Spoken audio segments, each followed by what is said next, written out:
श्री शौनकादि ऋषियों को सूत जी श्रीमद् भागवत कथा का ये पवित्र अमृत पान करा रहे हैं।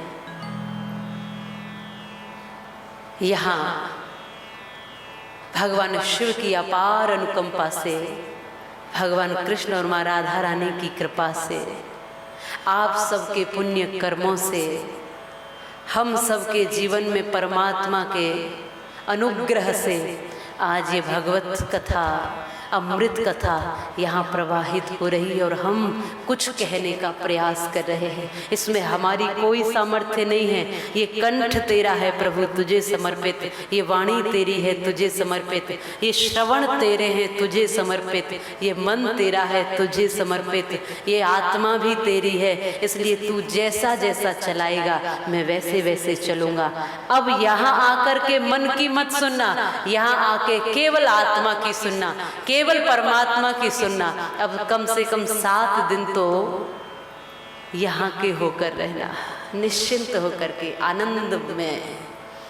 और आपके मुस्कुराते हुए चेहरे वैसे बता रहे हैं कि आप आनंद में हो और आनंद की प्राप्ति के लिए हो। कुछ लोगों के चेहरों से थोड़ी थकावट भी दिखाई दे रही है, कुछ लोगों की आंखों में थोड़ी नींद भी दिखाई दे रही है। मैंने इसीलिए कहा कि मोहब्बत का असर होने में थोड़ी देर लगती है। अभी आओगे, थोड़ी देर घूम घाम के आओगे। अभी कलश यात्रा उठाई तो वहां से शुरू करिए, फिर धीरे धीरे धीरे धीरे धीरे धीरे हम परिक्रमा लगाते हुए मंदिर से होते हुए यहाँ तक प्रांगण में आए। अभी हमारे मन की परिक्रमा भी शुरू हो रही है। धीरे धीरे घूम करके ये आएगी, यही आज नहीं आएगी, कल आएगी, परसों आएगी, ये 7 दिन में आ जरूर जाएगी। ये बात निश्चित है, ये बात पक्की है।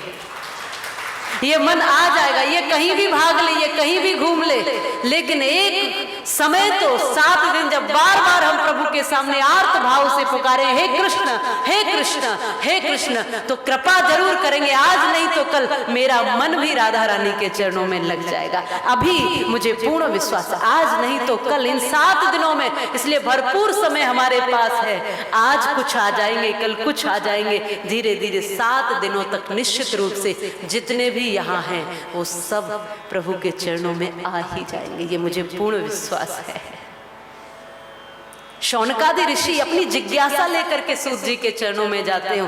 आप सबके मन में भी बहुत सी जिज्ञासाएं उठती हैं। हम किस तरह से जीवन जिए, हमारा जीवन कैसे श्रेष्ठ बने, और ये जीवन मृत्यु के चक्कर से कैसे बाहर निकलें, और जीवन जीते हुए भी आनंद पूर्वक जीवन को कैसे जिए, ये हम सबका प्रश्न होता है, सबका प्रश्न है।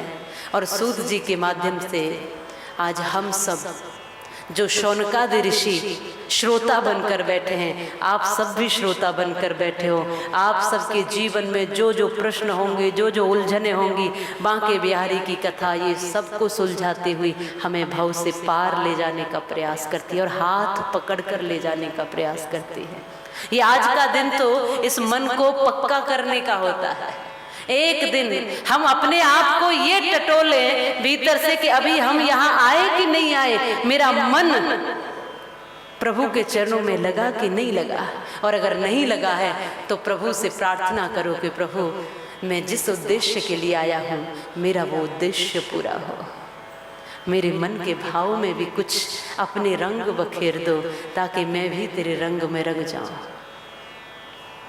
मुझे भी राधा रानी मेरे ऊपर भी कुछ कृपा कर दो। ये कथा है राधा रानी के प्रेम की, ये कथा है बांके बिहारी के अनुग्रह की। मुस्कुराते हुए कृष्ण की छवि को निहारो तो सही। कितने भी उदास रहोगे, कितने भी उदास रहोगे, एक बार कृष्ण की मुस्कुराते हुए उस छवि को निहार लोगे तो सारे दुख और कष्ट और उदासी दूर हो जाएगी। ये निश्चित बात है।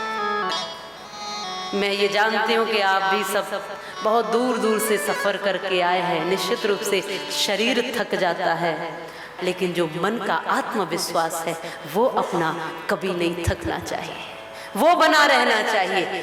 ये मन कई बार कमजोर पड़ जाता है, आओ उसको मजबूत करें, कृष्ण के हाथ में अपनी बागडोर दे दें, राधा रानी के हाथ में अपनी बागडोर दे दें। जब अवसर मिला है, वाणी मिली है, परमात्मा की कृपा से ये कंठ मिला है, जिह्वा दी है, तो इसका सदुपयोग करो। और यही इसका सदुपयोग है। जो वाणी, जो कंठ ईश्वर भजन में लग जाए, उसके गीतों में लग जाए, वही सार्थक है। बाकी तो रोज इससे न जाने कितनी कितनी बातें करते हैं, न जाने किसकी चुगली, किसकी निंदा, किसको कटु शब्द बोलना, किसके बारे में गलत बोलना, आलोचना करना। अरे यही इस वाणी का एक सार्थक होना है कि जो भगवान के भजन में गा रही है, भगवान के भजन में लीन हो रही है। इसलिए धन्य है प्रभु की ये कथा, जो बार बार हमारे जीवन को खींच करके एक ऐसे स्थान पर ले आती है, हमारे चिंतन को एक ऐसी जगह पर ले आती है जहां हम अपने समस्त इंद्रियों के साथ, मन सहित, बुद्धि सहित, इस आत्मा सहित, शरीर सहित अपने जीवन का कल्याण कर सके। सारी दुनिया है चमन, और इस चमन के फूल हम, ये अनेकों तरह के रंग बिरंगे फूल खिल रहे हैं इस सृष्टि में, इस प्रकृति में, आप सबके जैसे।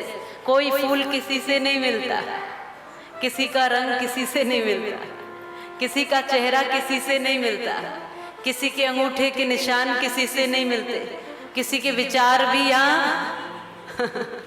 और फिर भी ये रंग बिरंगे फूल एक ही बगिया में है, अपना अपना अस्तित्व लेकर खिल रहे हैं।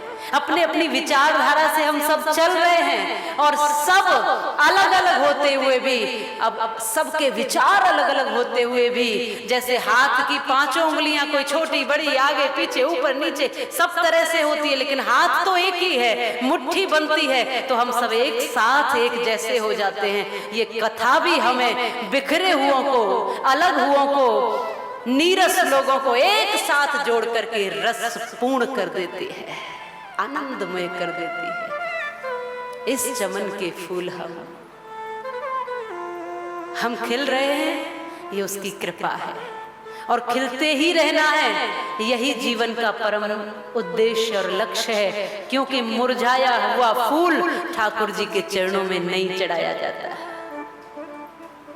हम भी वो फूल बने, हम भी वो पुष्प बने जो सदैव खिलते रहे। खिलता हुआ पुष्प ही भगवान को चढ़ाते हो ना। अभी एकदम खिलता हुआ पुष्प लाए और प्रभु को अर्पित कर दिया। कभी रखा हुआ मुरझाया हुआ बासी फूल चढ़ाते हो क्या? जब वो फूल बगीचे से ला करके आप भगवान के चरणों में नहीं चढ़ा सकते, तो ये मुरझाया हुआ फूल क्यों लेकर जाते? मुरझाया हुआ चेहरा, मुरझाए हुए हम लोग। अरे यहाँ भी हर समय नूतन और नए होकर के आइए।